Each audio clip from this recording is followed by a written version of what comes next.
Ce programme, fruit d'une longue réflexion et surtout d'une longue expérience de la gestion des affaires de l'État, vise à prendre en charge tous les défis auxquels fait face notre pays. Il s'agit d'un programme clair, précis, chiffré, qui répond aux aspirations légitimes de nos concitoyens. Il vise, comme son nom l'indique, à consolider les acquis de ces 10 dernières années et à avancer vers davantage de progrès dans tous les domaines. Au même moment,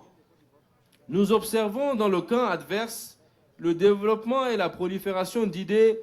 aussi nauséabondes que dangereuses, qui concourent à la déstabilisation de nos institutions démocratiques et à la remise en cause de notre unité et de notre cohésion sociale.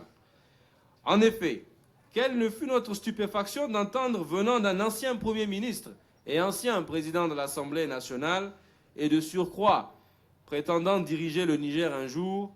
des arguments de campagne basés sur la race, l'ethnie et la couleur de peau de nos compatriotes. Comment peut-on tolérer de tels propos d'un autre âge que même les partis d'extrême droite à travers le monde n'osent plus prononcer? Ces propos racistes et ethnicistes visent à mettre en péril ce que le Niger a de plus cher, à savoir sa sacro-sainte unité et sa cohésion nationale, n'ont pas le droit de citer dans le débat public. La jeunesse nigérienne dans son ensemble tient à condamner avec la dernière énergie ce type de discours qui s'apparente ni plus ni moins à un appel à la haine entre frères et sœurs nigériens. À notre entendement, l'élection présidentielle se doit d'être le terrain de la confrontation des idées, projet contre projet, permettant ainsi au peuple souverain de faire son choix quant à celui qui présidera à sa destinée pour les 5 prochaines années. Mais force est de constater qu'alors que d'un côté nous assistons à la promotion d'idées et de valeurs à travers un programme de société sérieux et ambitieux pour notre pays, de l'autre côté, dans le camp de nos adversaires, nous voyons un candidat en déphasage avec son époque, chantonnant les quelques lignes du document qui lui sert de programme qu'il n'a d'ailleurs pas voulu, qui n'a pas d'ailleurs eu le courage de défendre au cours d'un face-à-face avec notre candidat Bazoum Mohamed, assuré qu'il était de ne pas être à la hauteur et de ne rien avoir à proposer de sérieux au peuple nigérien. Les jeunes que nous sommes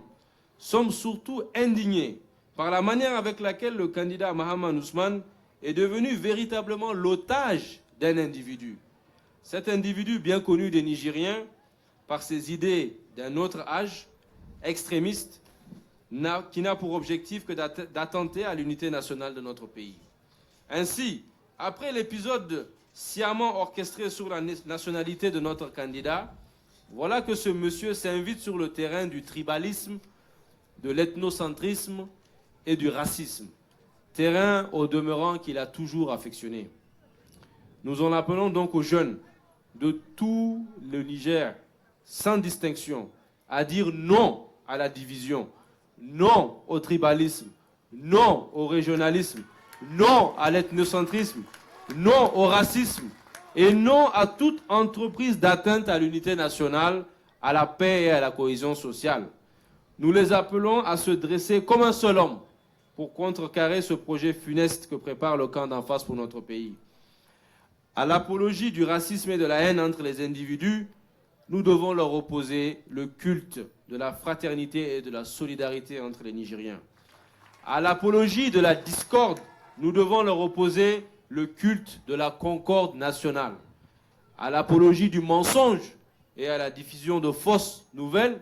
nous devons leur opposer le culte de la vérité et de la transparence dans le débat public. À l'apologie de l'injure et de la vilainie, nous devons leur opposer le culte de l'échange d'idées et de la confrontation des opinions. Chers jeunes de la coalition Bazoum 2021, au fond, le 21 février 2021, le peuple nigérien souverain aura le choix entre 2 visions de la société. La première, reposant sur une large majorité à l'Assemblée nationale, garantissant ainsi la stabilité politique qui pourra sans attendre mettre en œuvre son programme au service des Nigériens, fort d'une expérience de plusieurs années de gestion des affaires publiques. La seconde, quant à elle, ultra minoritaire à l'Assemblée nationale,